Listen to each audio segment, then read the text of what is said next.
mate. No, good Friday facts number 433. Liftoff initiated. I have my wonderful friend who has initiated, well, Space Age. How you doing, Mojo? Hello. So we have, what, 3 days to go? 3 days to go. Less than 3 days to go. 3 days to go. And with the new expansion also comes a new trailer after many weeks of work, fine-tuning and polishing. Albert, with the help of Valclav and a script written by Arendelle, has finished the launch trailer with this full Space Age expansion. And we're going to sit back and we're going to watch this because we can.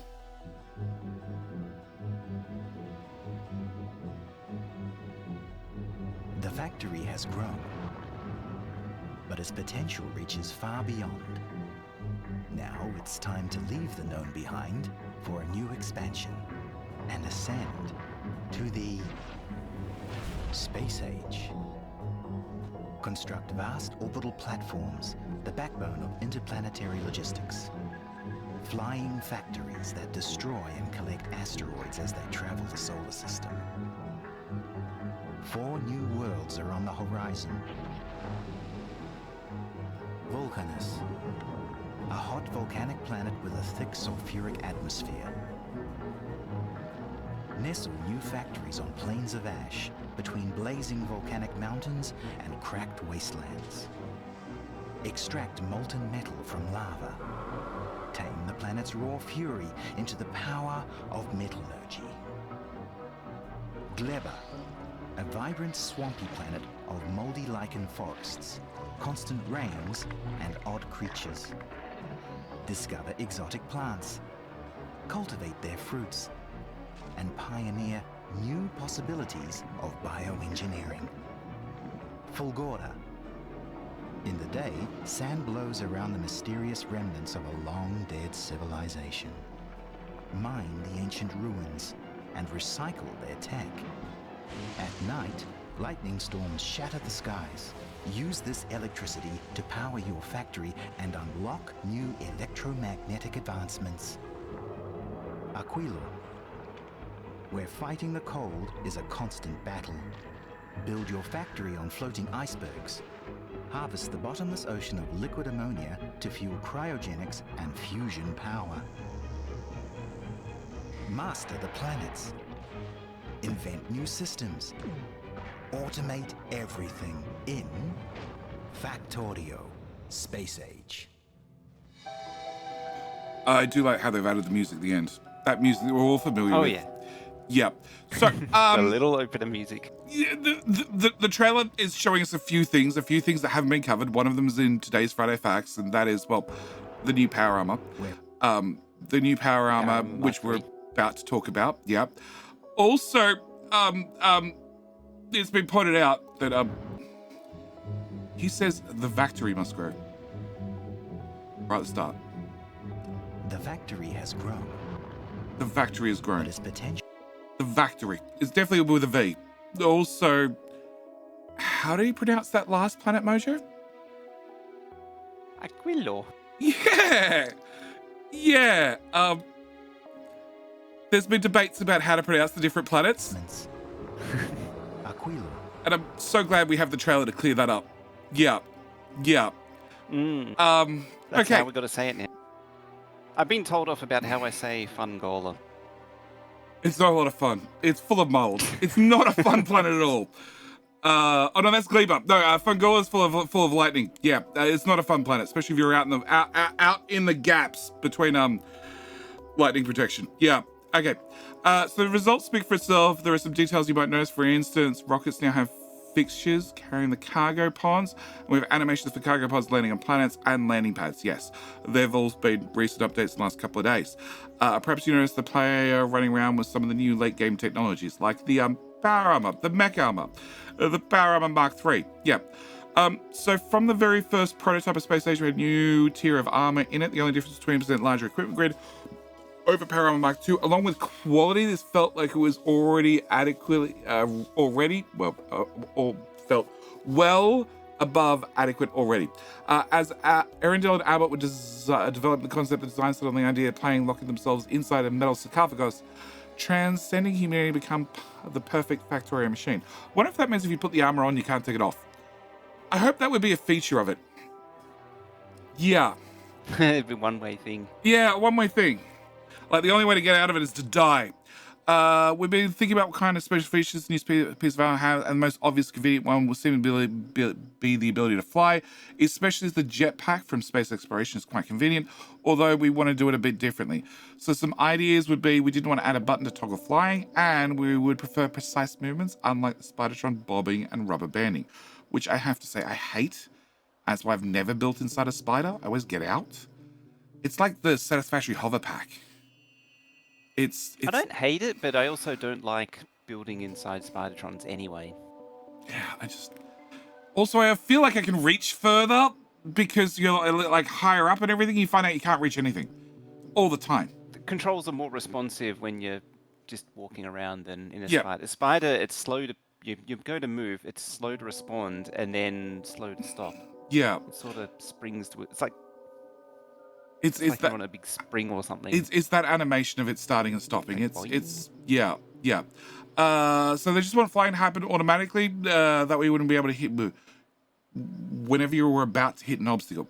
Raise some immediate questions like, do we have separate speeds for walking and flying? And with exoskeleton equipment and jetpack equipment, we decided against adding jetpack equipment and just have one movement speed value and have exoskeleton equipment effectively make you flying fast. It sounds reasonable to me. Your feet move faster. Obviously, you're pedaling with your feet, right?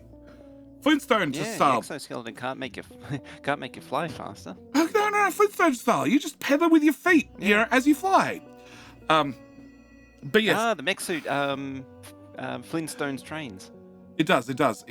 But if flying happens automatically, it would be very annoying if you had different speeds. And I agree 100%. I think this is a great idea. Yeah. Who cares if it's not 100% accurate? Who cares? You're in a giant mech suit. It feels so much better to have it at consistent speed. It really does. Yep. Being part of the armor also means we can show the flying capabilities in the armor graphics.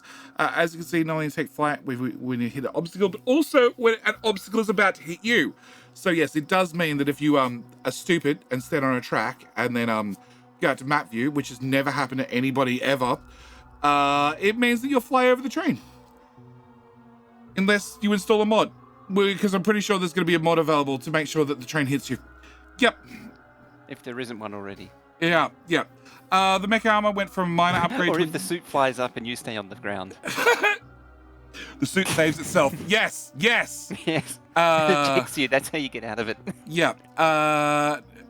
The mech armor went from minor upgrade to a game changer. Being able to move freely makes basic navigation in the game feel incredible, and its second effect means you feel much better about stacking many legendary exoskeletons in your armor because it doesn't make you run into obstacles all the time. And we mentioned this.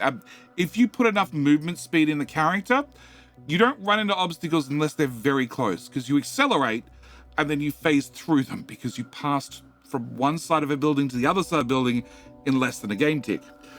And therefore you didn't run into it. Yeah. It's possible that it's happened multiple times.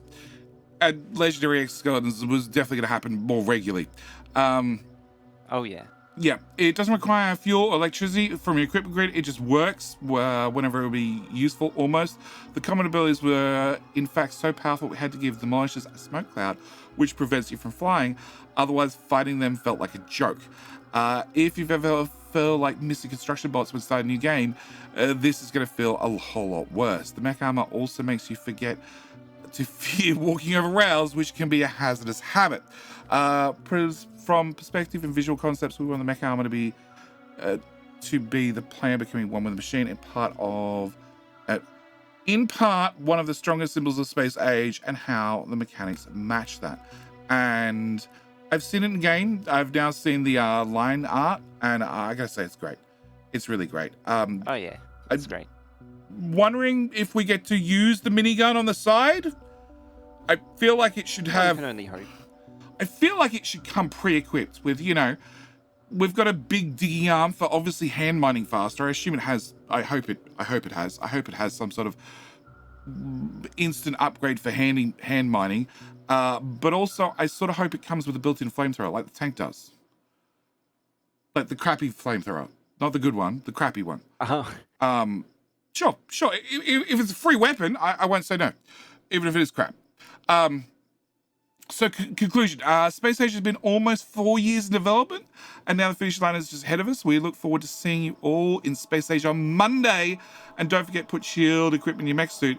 Trains aren't the only enemy. Yes, but unfortunately, we're still yet to see Mojo's robot army on, what was it, Fungola? Fungola, yes. Yeah. Because that's where all the fun happened. Yeah. Well, your robot army that would get recharged by lightning, it hasn't shown up yet. Maybe we'll happen to patch in a couple of days. Gas bags. Yeah, look, they already steal items. They already said they were not coming, which is unfortunate because I really wanted flying enemies or swimming enemies or something that made the walls redundant. I guess technically a demolisher makes the walls very redundant. Very, very redundant. Oh yeah, you can also place down a singular wall inside a territory, and that makes them really angry. Oh, that's enough to make him upset? Okay, good to know. Yeah. Good to know. So Space Age comes out on Monday. You've been playing it. I've been playing it. Any words of advice for those that are about to make the giant leap up to space? Prepare your base first. No, don't. Dev's already said make a new save. Make a new save. Make a new game. Oh no, what I mean is when you do start a new game and you dive out into space, prepare your base first. Don't just dive into space. Yeah, I agree. You probably want to finish. You need to secure it from biters. You need to be 100% secure. And set up a means of managing it remotely. And that goes for all of them. You could do that fairly well, but Spidertron's a little bit later in the tree now. But we do have remote control tanks that have an equipment grid. Well, the tank has an equipment grid now, so you can just put a singular roboport is all you need in a tank. Maybe 2 solar panels, batteries, and you now have a remote-controlled interplanetary oppression unit. Yes. Just like a giant crab thing from Futurama. Yes. Okay. Yeah, I agree. You want to make sure that your home base is secure, defended, prepared, and also has enough production, because you're going to make mistakes on other planets, and you're going to wish that you brought 1, 2, 5, 3,000 extra items. And if the home base can provide them and produce them and launch the rockets up to get them there to you in a reasonable time, then you're going to be much happier for it. So yeah, build and overbuild before you go to space. That's the other thing too, is that like you're inevitably going to forget something, so you're going to need to send the platform back and collect more stuff. It's the same as outposting with trains. Like you forget something, you forget power poles, you forget a train station, you forget a train, you forget something, and then you get a whole outpost done, and you need to go back for that one item. Except that one item is a whole different planet now. So yeah. But with all that said, anything else you want to add? Just one more hint. Silos can't be put into a rocket and launched onto a platform. Oh, no, they can't. They can't. They're too heavy. They're too heavy. Would you believe? But all the ingredients are not too heavy. That's the important qualifier. Yeah, for whatever reason, the constituent components of a silo are not too heavy. Yeah. But a whole rocket silo is an awful lot of a space platform's inventory. It's too much for a rocket. Yeah. It's too much for a rocket, but it's also going to take up a significant amount of a space platform's inventory. Yeah. And you can't build a rocket silo on a space platform.